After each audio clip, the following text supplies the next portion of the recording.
Praise the Lord, people of God. Welcome to Leadership Platform. Today we are going to be treating the subject, who is a real pastor? Who is a pastor? According to First Peter chapter 5. So we are going to be treating that subject, who is a pastor? I want you to sit there and relax and enjoy the interview, because I have a visiting pastor today, a guest from Ghana. Pastor Prosper Simon is going to be with us very, very soon. And so we are going to treat this subject of who is a pastor. And we want everybody to be blessed in the body of Christ. We are still busy dealing with the body of Christ. Hallelujah. Hallelujah. Praise God. Pastor Simon, very, very soon. It's going to be with us very, very soon. Amen of God. Can you turn the camera? Okay. Is he okay? Turn it straight. Is he okay like this way? Like that, yes. Perfect. Okay. Don't move. Turn again. All like right. Again. Is he okay? Yeah, like that. Like that. All right. Okay. Thank Perfect, man of God. So don't move it. It is in a perfect position. Welcome, men of God. Right. Welcome, Pastor Simon. God bless you for being with us today. And we believe that you are going to be a blessing for us today, all the way from Kenya.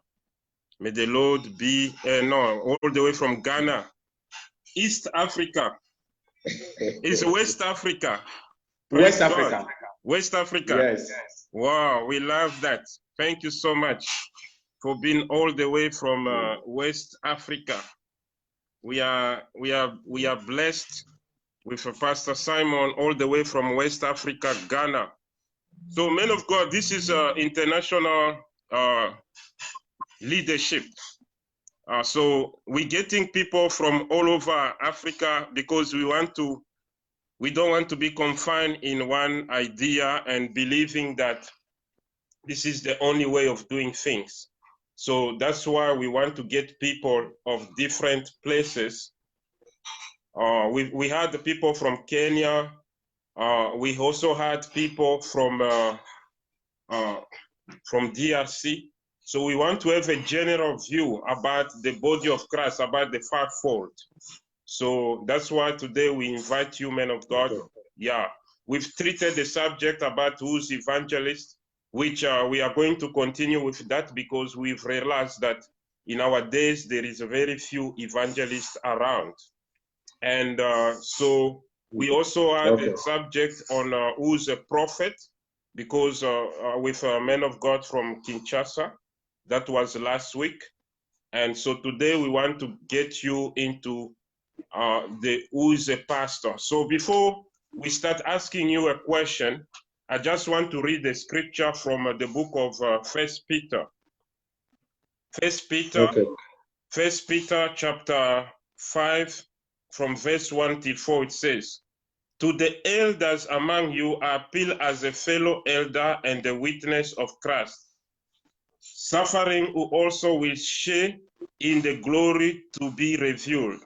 Be shepherd of God's flock that is under your care, watching over them, not because you must, but because you are willing, as God wants you to be, not pursuing dishonest gain, but eager to serve, not lording it over those entrusted to you, but being example to the flock. And when the chief shepherd appears, you will receive the crown of glory that will never fade away." Amen. So Amen. yeah, so that is the thing that we want to share with you today. And so basically, I have a few questions that I want to ask you. If you can help us by starting with, who is a pastor? Who is a pastor according to your views? Who is a pastor? Man of God, thank you for the opportunity. Thank you for the invitation. Amen. And I bring greetings from Ghana to you and your family. Amen. And Amen. all our viewers over the world. Amen. You know, the word pastor, as you read the Bible from the book of Peter, means a shepherd. Yeah. It means a shepherd. It is derived from the Latin word passere, which means shepherd. And it also means to lead. To lead. Okay. To lead. It also means to pasture. To pasture. Okay. To set, to grazing, and also to cause to eat. When you look into the Greek, you understand that the word pastor relates to the role an elder in the New Testament plays, which you rightly mentioned.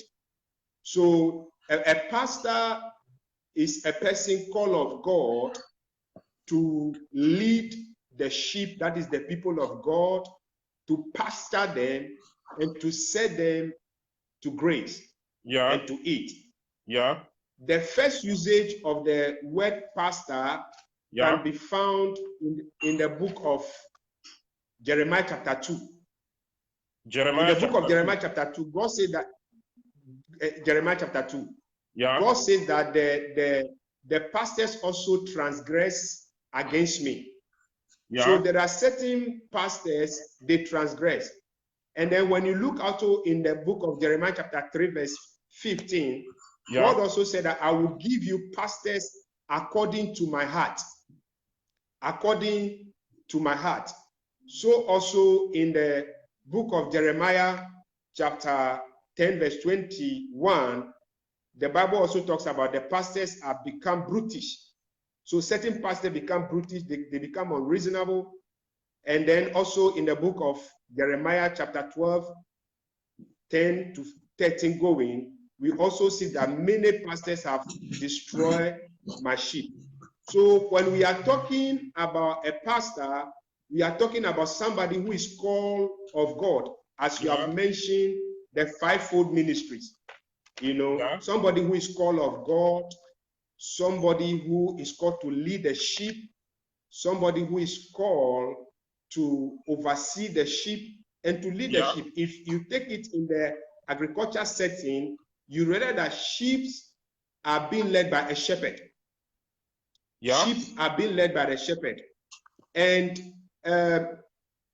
God, and for that matter, Jesus, is the model of a pastor. Okay.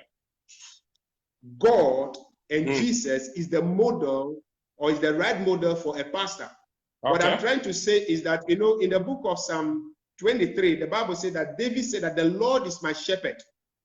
Okay.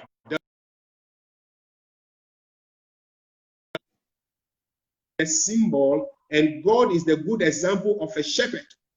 Jesus also said in the book of John chapter 10, from the verse 1, he said that I am the good shepherd. So the pastor, the derivation of the pastor, the word pastor, can be traced from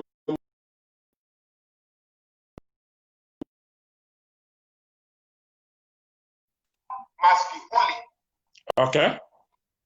A pastor must be devoted wholly unto God, eternally and externally. Okay. And he must be Christ-like. He must be Christ-like. Yes. So he must be Christ-like. Amen. So if you are looking at a pastor who the attributes and the qualities of God is not in that pastor, then you need to, re-examine again. Yeah. So God is a loving God. God is love. So a pastor must love and must be compassionate. Amen. A pastor must be honest and must be accountable.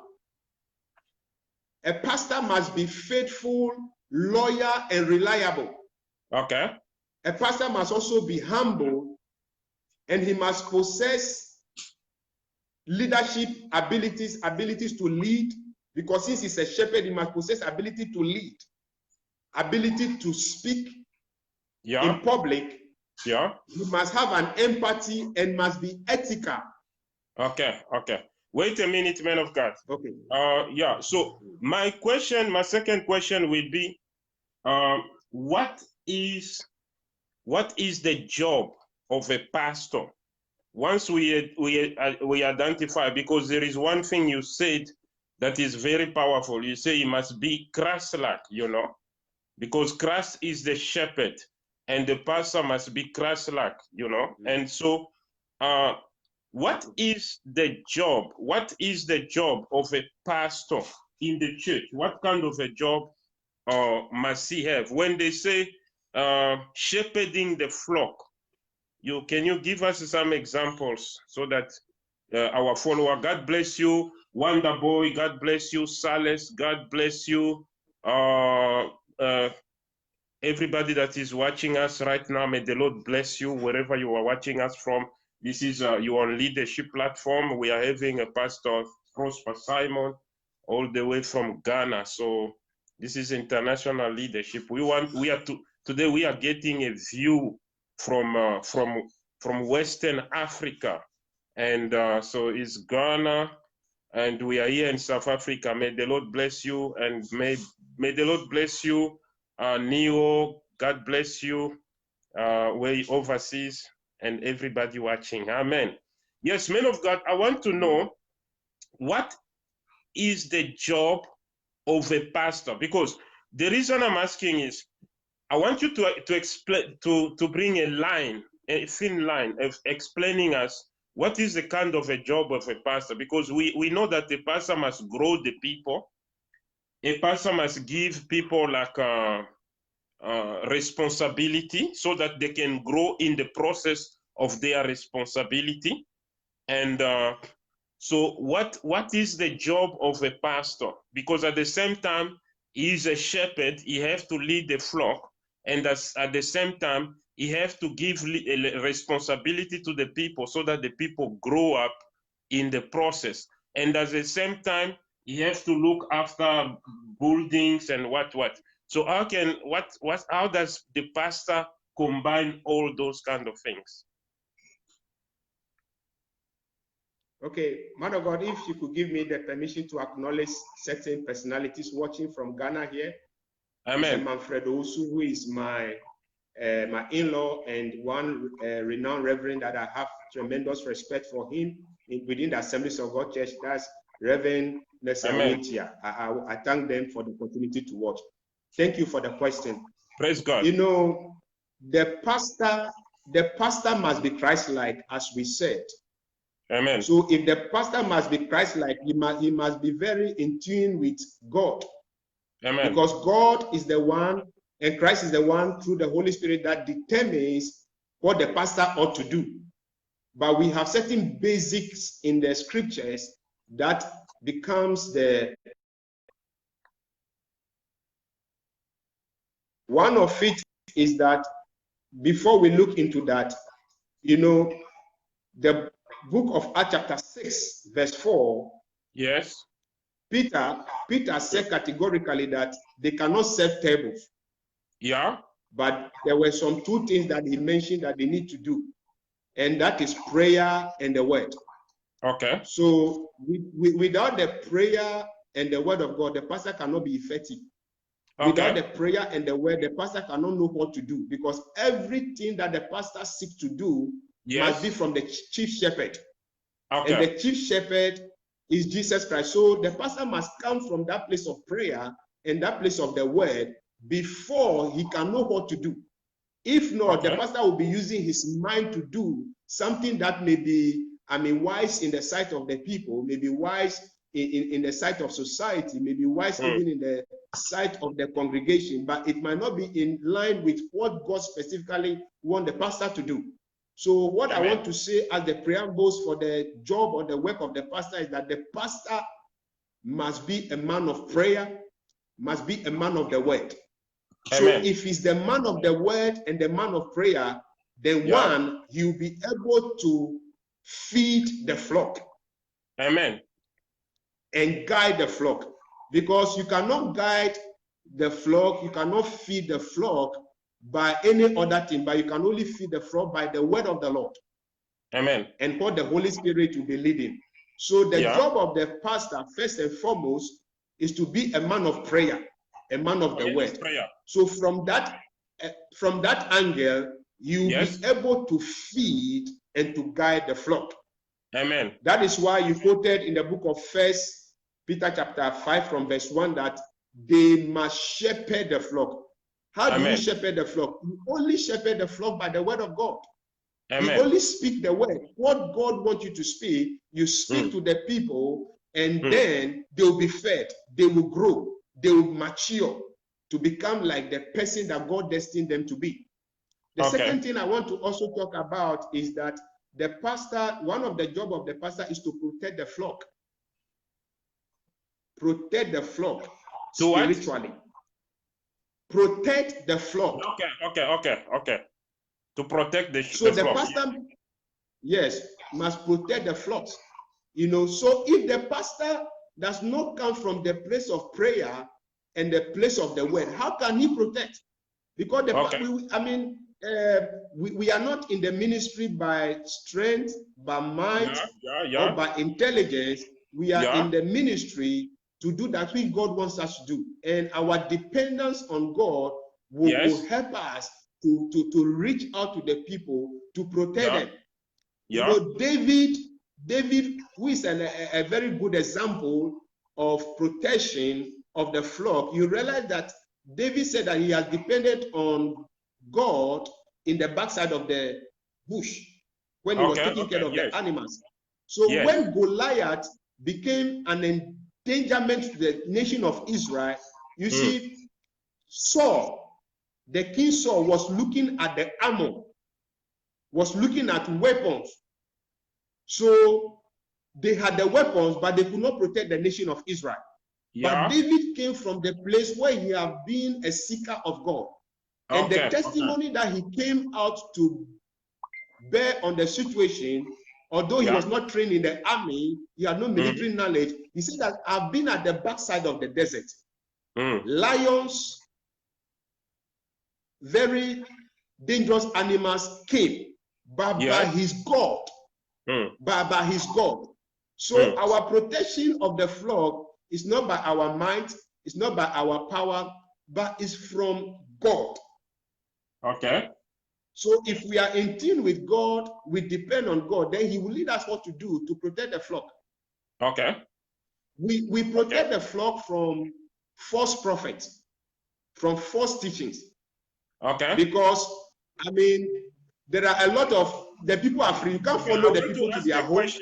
When you say protect the flock from false teaching, and you know, so if there is a conference somewhere or some conference somewhere, and it's the members of the church allowed to go, or they are not allowed to go in because the pastor has to protect the sheep, does it mean the people must just be in his church, or they are also allowed to visit other church when there is a conference and go and support?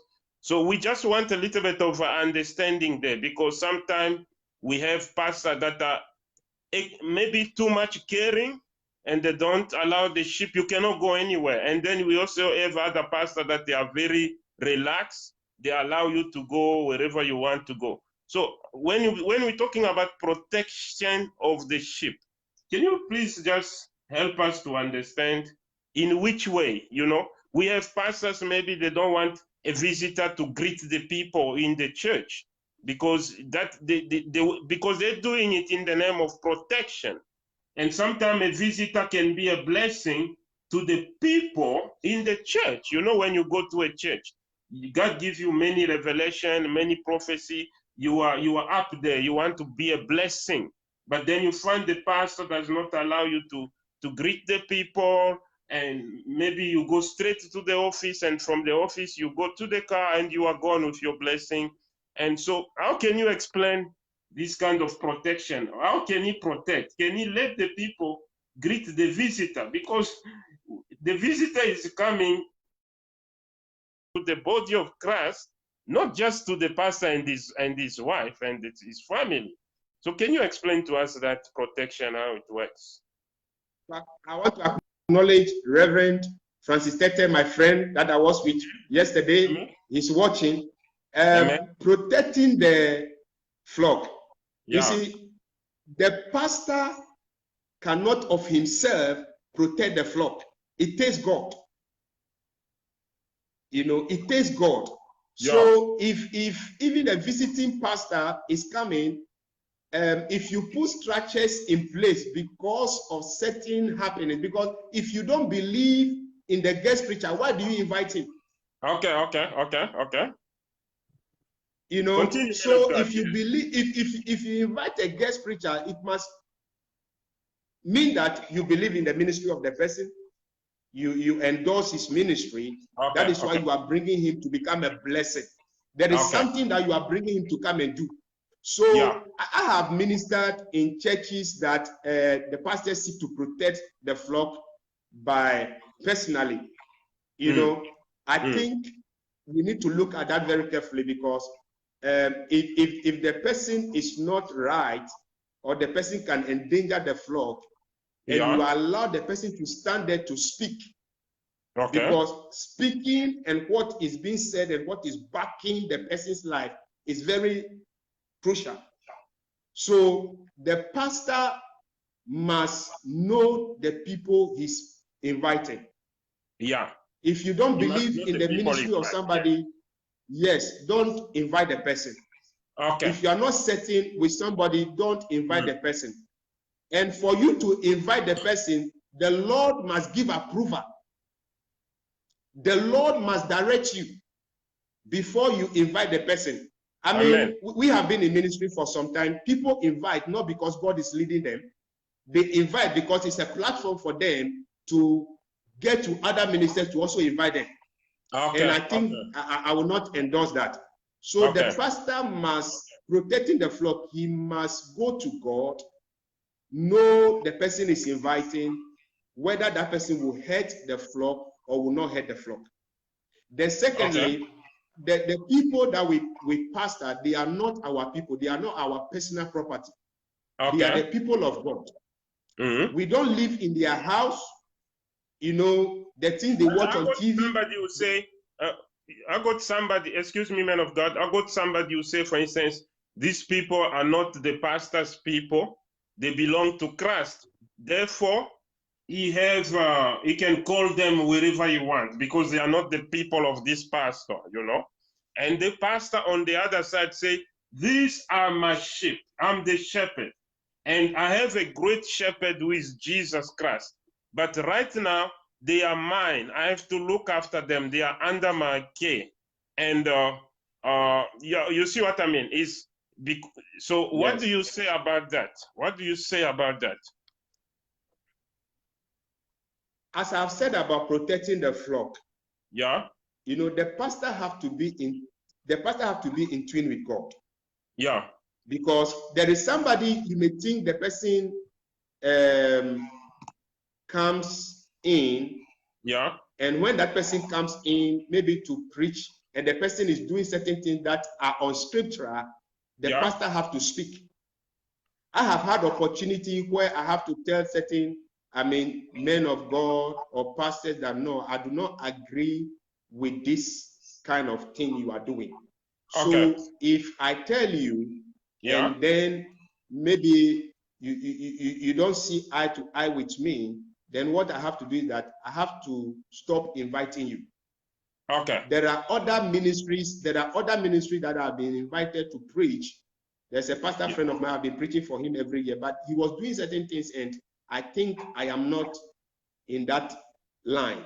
So I asked him that, well, if you are doing such a thing, I wouldn't come to your pulpit and preach again. So we need to look at that. But that call for boldness, that call for resilience, that call for, maximum dependence on God and not in favor with men, either for honorarium, for money, and for fame. Yeah. So that is what I can say to that. The sheep belongs to God, as I have said. The sheep belongs to God. So if there is something happening, we need to go to God. Because every time we, like I said, that we need prayer and the word, we need to bring our people unto God in prayer. Bring them before God in prayer. You know, I want to give you this example of Ananias of Damascus and Saul, or Apostle Paul. You know, when Apostle Paul was converted, everybody knew that Apostle Paul was a destroyer of the church. People knew the kind of things Apostle Paul was doing. But at the time that God converted him, God spoke to Ananias about Paul or Saul's mission. You know, so without God talking to Ananias about Paul, Ananias may be looking at Paul with the eye of what he knew about Paul. So to protect the flock, to protect the sheep, we need to be in constant connection with God so that we can know what God is saying, and then we can say what God wants us to say. Okay, men of God, this was point number 2. So before I go to point number 3, I just want you to say also a word, because we've said on the pastor side. Can you also say something on the pastor or evangelist or prophet or whatever the ministry is, who's coming as a guest to a church? Some come with another agenda. You understand me? Some come with another agenda. They come to look for opportunities, you see? And in sense of respecting the work that his friend value him to come as a blessing, but he want to take what he find, or looking around, you know what I mean? And basically, in sense of being a blessing, he bring pressure, he bring problems, he bring all kinds of things. So what do you also say on the guest? What can a guest, can you say a word for the guest? So that when they are called to invite, they must know that I'm here just to preach. Okay, you know, I said when I was looking at the qualities of a pastor, I did say that he must be loyal, faithful, and reliable. Okay. Okay, I also did mention that he must be ethical. So, you know, when you go into somebody's ministry, there are certain things that you are not supposed to do. But the problem sometimes I think is that if you are inviting a guest minister, you should give him the details of what is expected to do and what is not expected to do. Okay, God bless you. I mean, a guest preacher should not come and just begin to raise funds, raise money from the people without seeking approval from the host. Even if it's led to raise the money, the host must approve of it. Okay. The second thing is that when you go into somebody's house, you cannot do whatever you want to do. Okay. You know, you cannot do whatever you want to do. You must be sure where to sit. You must be sure the washroom. You must be sure everything. And ethically, we must align with our host. Yes. With his vision. If the visiting pastor acknowledges that and know that this is not my home and I must align myself with my host, then he needs to be ethical in that respect and do as the host will require of him. Because, I mean, this is a relationship. Secondly, it's also about the work of God. We cannot seek to destroy the work of God. We cannot seek to destroy the work of God. Because if I come to your ministry in Cape Town, where I've ministered to to your people for some time ago, twice a number of years. You know, when I'm coming, I need to seek your permission in everything that I do. You see, you hosted me. You hosted me in your house. You took me to what do we call it? Beachfront, Sea Point. You took me to many places. Waterfront. You drove me. Yes, waterfront. You drove me to many places. You know, you did it by yourself. I did not request you to take me to this place, like to become a tourist. So everything that the host seeks to do, you fall in alignment.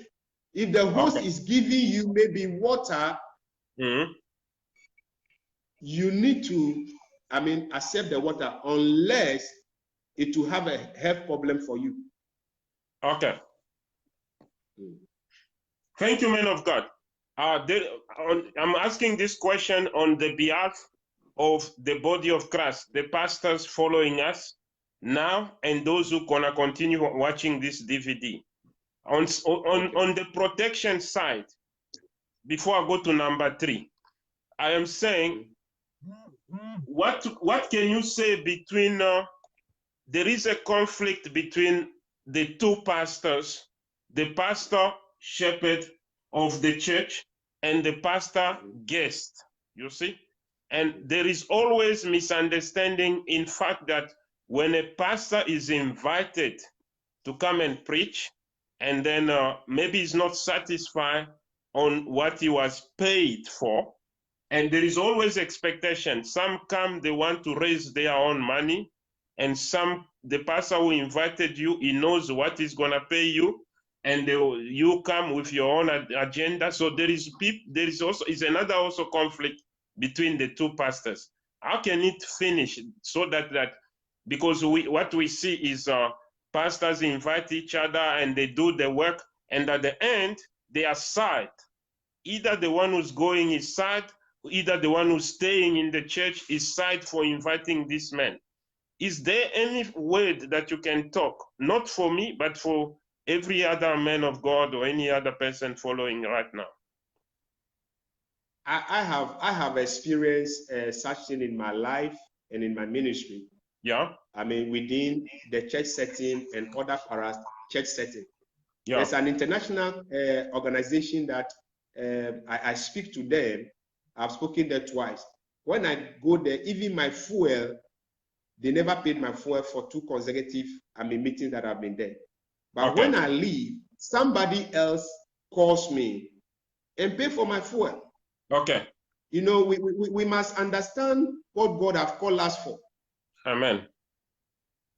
And the host pastor and then the visiting pastor, we must all be faithful to God.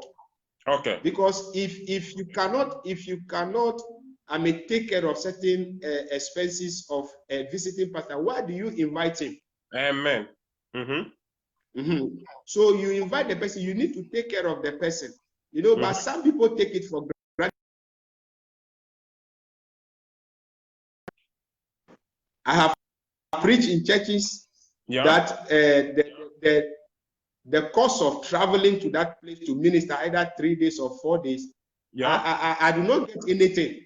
Okay. I do not get anything to pay for my fuel expenses and all that. But I go, and God blesses me. You know, so we should not look at it that we've gone there to do the work of God. We've not gone there because of the pastor. It's not because of the host pastor that is why you are there. You are there to be a blessing to God. To God, yes. So if we understand that no matter how you are treated in a place, you can still go. I've also been in certain ministry just visiting a church, and I'm giving a lot of money. Meanwhile, I did not preach. You know, so the understanding we need to get from the host pastor and then the visiting pastor is that we all need to be loyal to God. Okay. If you are not a giver, you cannot be blessed. Okay. I know there are certain pastors that are very stingy. Okay. And then I know that there are also guest ministers too that are greedy. Okay. And there should be a balance between the greedy and the stingy. Yes. The greedy and the stingy. Because if a pastor, you are stingy and you are inviting a guest, you are giving platform for the guest to become unscrupulous, especially if he's greedy. Okay. So the pastor. Okay, and just one wait. So avoiding that conflict, we have pastors who say, Pastor Simon, you coming to preach in Cape Town. Then you say, how much you gonna pay me? You see? Then we discuss it in a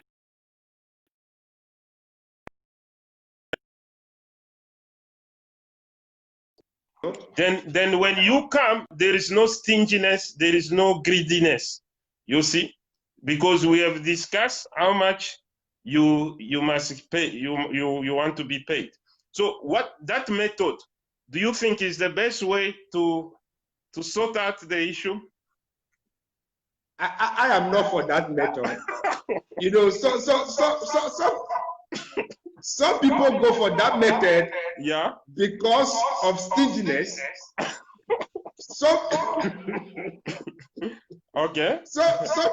Some people go for that method because they have been abused by stingy pastors, and they don't want to be abused. They don't want anybody to abuse them anymore. Okay. Yes. You know, I preach for a church in Durban. Yeah. I preach for a church in Durban. One of my pastor friends in Durban asked me to preach for the pastor. So when the pastor told me that when I come to preach, they will not give me any honorarium. Okay. I accepted and I went. Okay. And when I went and I preached, the Lord moved. Yeah. A lot of people drop money on the altar. Yeah. On the stage. Yeah. So my pastor, through whom I was invited, told me that, they said they will not pay me, but God has given me a lot of money. Okay. Then I told him that, what are you talking about? He said, the money that came on the stage, they should have given it to you. Yeah. Because it's out of the preaching. Yeah. But it was not given to me. Yeah. But when we were going out of the auditorium, there were 3 people that, approached me. Yeah. One was from Zambia, another one from Zimbabwe. Yeah. And they told me that, man of God, you have been a blessing to us tonight. And they gave me an envelope, surprisingly. And when I received the envelope, I went into my hotel. I realized that $200 each have been put in the envelope. Okay. Now, God, what I want to say that God is faithful. I am not in for a quota percentage, and then also asking. Yes. Give me this amount before I come. There are, let me tell you, there are other people you even have to wire the money into the account before they come and preach. Amen. Okay. Yes. Yeah. I am not for that. Okay. So that is. But if others are led to operate in that, I cannot condemn them. Maybe that's how God is leading them. Great. Thank you so much, man of God. So I'm going to number 3 now, because we had to. We were talking about protection, so we wanted to know to be protected from what? There's many things, you understand. So that's why number 2 was a little bit longer. Now, our number 3, I would like to know about the calling of a pastor. So I want you to explain to us, because we have pastors that have a call of a pastor, and God bless everybody watching us. Minister Kaching, God bless you. Christian, God bless you. Everybody watching us, may the Lord bless you. We are in deep debate right now with Pastor Simons from Ghana. So this is a direct meeting. Now, men of God, I want to know, tell us, how does a pastor get called? Because I have an impression that there is a pastor that have the calling of a pastor. When you go to Ephesians chapter 4, verse 11 till 13, they have a calling of a pastor, you see? That's why they are pastors. And now, we also have churches that have many branches, you know? Like one church want to have many branches. Then they find out they are short of workers, and maybe they choose somebody to say, you become the pastor of that branch. You become the, you know, some other church work on target that per year there must be 100 churches must be planted, or per semester there must be this amount of churches must be planted, because they have a vision to plant the churches all over the world. Now, the problem is they have short workers, people that have come in the Lord, they are not experiment in the Lord, and just because they can pray, they can read, and pastor of this area, you become the pastor of this area. Now, those pastors that get appointed by the main pastor. So I want you to give us a little bit of detail. Are they called by God, or what is that? Because sometimes we see some people, is a pastor, but it's like he's not recognized by God, but he's recognized by his church. So I just want to know, is those pastors recognized by God? What is going on? Just tell us, man of God. Thank you. If you permit me, I will acknowledge certain personalities in Ghana here who are watching. Amen. One of my friends, very good friend, Reverend Chris Balaji, is watching. I salute him. One of my friend, Adipa Intim. That's a good question. Amen. That's a good question. You know, every call must come from God. Amen. Every call must come from Jesus. Amen. Every call must come from the Holy Spirit. Amen. You see, what you are saying, it does exist in certain denominations. Yeah. And because of that, that is why we see certain works of the flesh. Because if God called a person, God called a person for a specific assignment. Okay. And God called for a specific assignment. So if a man calls you, then you will do the assignment of the man. Okay. And men are not supposed to call us. Okay. Men or pastors are praise the call of God upon other people's lives. Okay. Especially if they are not able to discern and recognize.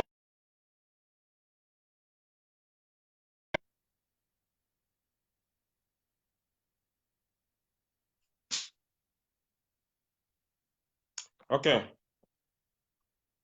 Okay, so we're still going on. We are just having a small technical problem here from Ghana side, and